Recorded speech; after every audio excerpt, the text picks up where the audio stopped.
ውድ ቻናላችን ቤተሰቦች እንኳን ወደ ቻናላችን በደና መጣችሁ። ትናንትና በተደረገው ጨዋታ ሊቨርፑል ከአርሰናል ጋር 2-2 በሆነ ውጤት ማጠናቀቅ ችሏል። ከጨዋታው በኋላ እንግዲህ የተሰጡ የተለያዩ አስተያየቶች አሉ። በተለይ ደግሞ በአሌክሳንደር አርኖልድ ዙሪያ ምክንያቱም ልክ ሲገባ እንግዲህ በደጋፊዎች ዘንድ የተፈጠረ የተለያየ ሪአክሽን አለ። የተለያየ አይነት ነገር ሲያንጸባርቁ ነበር ደጋፊዎችና በዛ ዙሪያም እንግዲህ የተነሱ ነጥቦች አሉ። እነሱን ይዤላችሁ መጥቻለሁ። እስከመጨረሻው ደቂቃ ድረስ አብራችሁኝ እንድትቆዩ በአክብሮት እጋብዛለሁ። ሰብስክራይብ ላይክ ሼር ያደርጋችሁ የቻናሉ ቤተሰብ እንድትሆኑ በአክብሮት ተጠይቃለሁ። እናንተስ ከዚህ በኋላ ለሚቀሩ ጨዋታዎች ትሬንት አሌክሳንደር አርኖልድ መግባት አለበት ወይ በትናንትናው ጨዋታ ላይ በመግባቱ ምን ተሰማችሁ የሚለውን ነገር ኮሜንት ሴክሽን ላይ በመጻፍ አሳውቁኝ። አሁን በቀጥታ ወደ ያስኩላችሁ ጉዳይ እገባለሁ።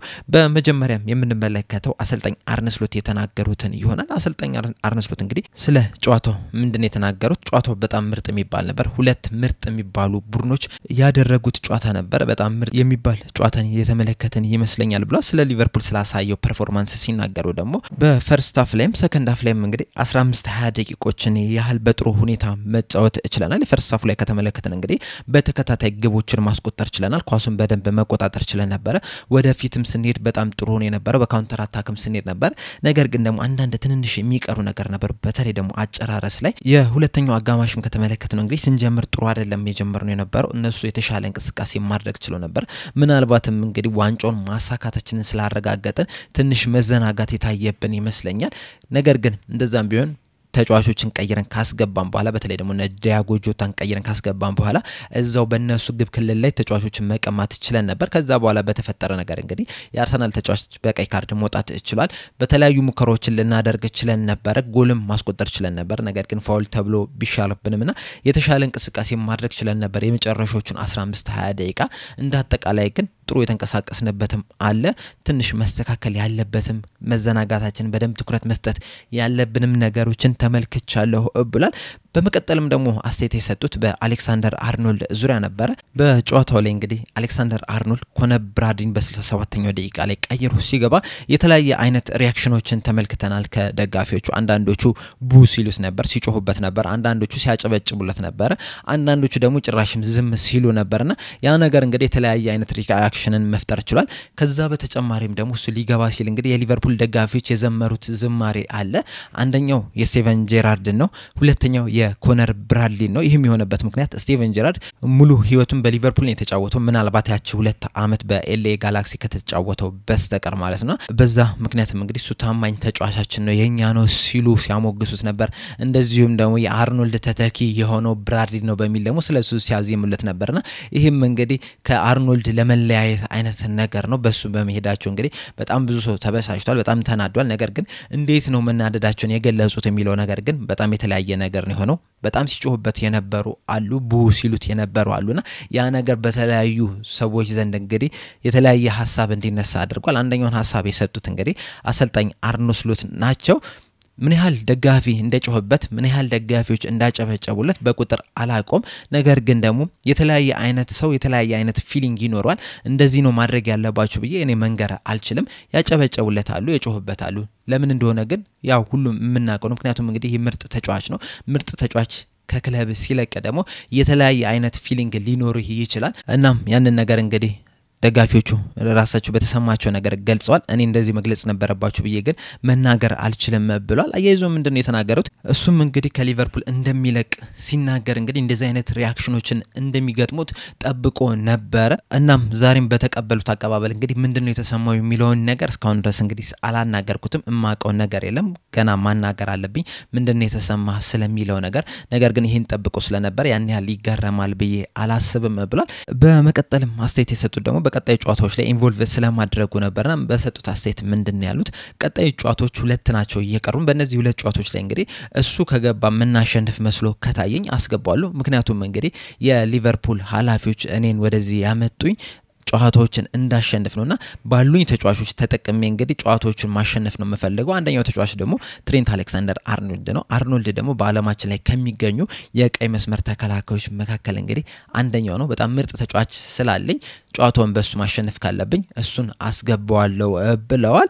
በመቀጠል ማስተያየት የሰጡት ደግሞ በመጨረሻ ቀን ጨዋታ በተለይ ከክሪስታል ፓላስ ጋር በሚደረገው ጨዋታ እንግዲህ ሊቨርፑል አሸናፊ የሚሆንበት ጨዋታ ነውና በዛ ጨዋታ ላይ ይሰለፋሉ። ከተሰለፈስ የደጋፊውን ድባብ አይረብ አልረብሸውም ወይ በተለይ ደግሞ ዛሬ እንደተመለከትነው እንግዲህ የተለያየ አይነት ስሜት ነበር ሲንጸባረቅ የነበረው እሱ ሲገባ ከዛ በፊት እንግዲህ ሁሉም ሰው በአንድነት ነበር ሲዘምር ሲጨፍር ምናምን የነበረውና ያንን ነገር አያወከውም ወይ ተብሎ ነበር እሳቸውም ደግሞ ምንድን ያሉት ያን ያህል ተጽዕኖ ይፈጥራል ብዬ አላስብም ምክንያቱም እንግዲህ ይሄን ዋንጫ እንደናሳካም ይረዳን እሱ ስለሆነ የሱም አንድ የክለቡ አካል ስለሆነ ይሄንን ነገር መሳተፍ መቻል አለበት ብዬ አስባለሁ ለሱ ብቻም ሳይሆን ለጓደኞቹ አብረውት ለተጫወቱም እንግዲህ ይሄ ነገር ያስፈልጋቸዋል ብዬ አስባለሁ ብሏል በመቀጠልም በአርኖልድ ዙሪያ አስቴት የሰጠው ደግሞ አንዲ ሮበርትሰን እንግዲህ በሰጠው አስቴት ምንድነው ያለ በዚህ ሰዓት እንግዲህ የተለያየ አይነት ስሜት ውስጥ ነው ያለነው እኔ እናንተን እንደዚህ ነው ፊልም ማድረግ ያለባችሁ ብዬ ልነግራችሁ ወይም ላስገድዳችሁ አልችልም እናንተም ልታስገድዱኝ አልችልም ነገር ግን የራሴ የሚሰማኝን ነገር ልነግራችሁ እችላለሁ አሁን የሚሰማኝ ምንድነው በጣም ምርጥ ጓደኛዬን በማጣቴ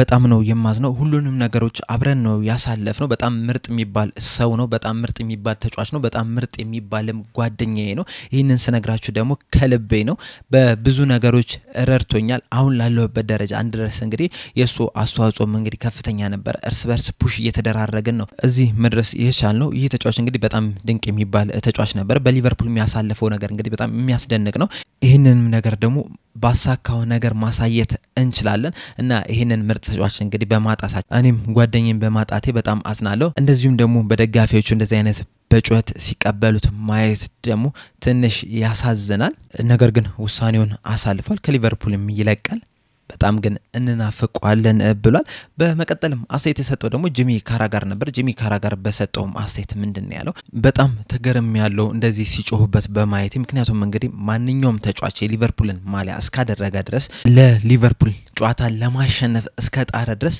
እንደዚህ ሊጮህበት አይገባም ይሄ ነገር እኔ አልቀበለውም ብሏል በርግጥ በዚህ ሰዓት እንግዲህ የተለያየ አይነት ፊሊንግ ውስጥ ነው ያለነው የተለያየ አይነት ስሜት ውስጥ ነው ያለነው ብዙ ነገሮችን ሊሰማን ይችላል እንደዚህ ነው መሰማት ያለበት ብለን ማንንም ልናስገድድ አችልም ነገር ግን ለሊቨርፑል እስከተጫወተ ድረስ ማሊያውን እስካደረገ ድረስ ግን እንደዚህ አይነት ጩኸት ልንሰጠው አይገባም ብሏል ጂሚ ካራጋር በሰጠው አስተያየትና በጣም ከጨዋታው ይልቅ ማለት ነው የብዙ ሰዎችን ቀልብ ይወሰደው የትሬንት አሌክሳንደር አርኖልድ ጉዳይ ነበር ከጨዋታው በፊትም እንግዲህ በተለይ ደግሞ ሊቨርፑልን እንደሚለቅ ካሳወቀ በኋላ ራሱ በሊቨርፑል ሜዳ ላይ በሚደረግ ጨዋታ ለሊቨርፑል ደጋፊዎች እንዴት ነው አቀባበል የሚያደርጉለት የሚለው ነገር እንግዲህ በጣም ትልቅ ጥያቄ ውስጥ ነው የነበረው በተለያዩ ሚዲያዎች ላይም ስንሰማም እንግዲህ የተለያየ አይነት ሲሰጡ ነበር ደጋፊዎች እንደውም አንዱ ደጋፊ ምንድነው ያለው እሱ በመግባቱ የፓርቲውን ስሜት አቀዝቅዞታል ጭራሽ መግባት አልነበረበትም ያላለ ሌላኛው ደግሞ ዘንድሮ አሰልጣኝ አርነ ስሎት ብዙ ስህተቶችን አልተሳሳቱም ነገር ግን ትሬንት አሌክሳንደር አርኖልድን ወደ ሜዳ ማስገባታቸው ትልቅ ስህተት ነው ምክንያቱም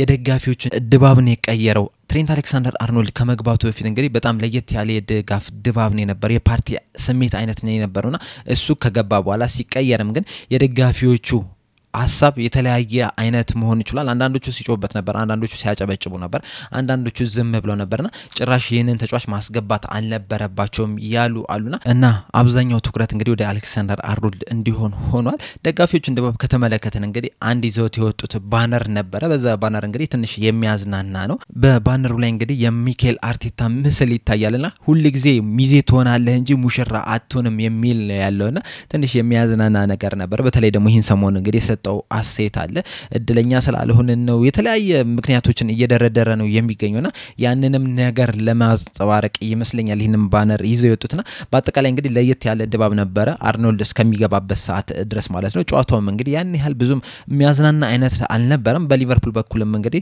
ጥሩ የሚባል እንቅስቃሴ ማድረግ ችሎ ነበር ነገር ግን ደግሞ የሆነ ሰዓት ላይ ደግሞ አርሰናሎች የተሻለ ሆኖ መቅረብ ችለው ነበር ነገር ግን የሊቨርፑሎች እንግዲህ የፕሪሚየር ሊጉን ዋንጫ ማሸነፋቸው ተከትሎ ትንሽ መቀዛቀዝ ታይቶባቸዋል ምናልባት እንግዲህ ለቀጣይ አመት ከዚህ የተሻለ ጠንካራ ቡድን ሆኖ እንደሚመጡ ተስፋ እናደርጋለን ክረምት ላይ እንግዲህ የተለያዩ አይነት ዝውውሮች መደረጋቸው አይቀርም ከዛ በኋላ ለቀጣይ አመትም ዋንጫውን ለማሳካት ነው መግባት ያለብን ነገር ግን አሁን ላይም ግን አንዳንድ ተጫዋቾች እድል እየተሰጣቸው ነው ያሉት እየተሞከሩ ነው ያሉት አሁን ብራድሊ መግባቱ እንግዲህ ምናልባትም ሊቨርፑል ቀጣይ በዛ ቦታ ላይ ሊያመጡት ያሰቡት ተጫዋች ላይ እንግዲህ ውሳኔ ይወስናል ተብሎ ነው የሚጠበቀው በዚህ ሰዓት ላይ እንግዲህ ፍሪምፖንግ ነው ይመጣል ተብሎ የሚጠበቀው ፍሪምፖንግ ተከላካይ መሆን ይችላል የክንፍ አጥቂ መሆን የሚችል ተጫዋች ነውና ምናልባትም ከዚህ በኋላ የሚደረጉ ጨዋታዎች እንግዲህ የትኛው ተጫዋች እዚህ ቦታ ላይ መምጣት አለበት የሚለው ነገር ላይ ግን ትልቅ ውሳኔ ያሳልፋሉ ተብሎ ነው የሚጠበቀውና እያንዳንዱ ጨዋታ መከታተል መቻል አለብን ብዬ አስባለሁ በቀጣይም እንግዲህ በፍሪምፖንግ ዙሪያ የሚወጡትን አዳዲስ መረጃዎች ተመልክተን ደግሞ በሱ ብቻ ላይ ይዤላችሁ መመጣ አንድ ፕሮግራም ይኖራል ብዬ አስባለሁ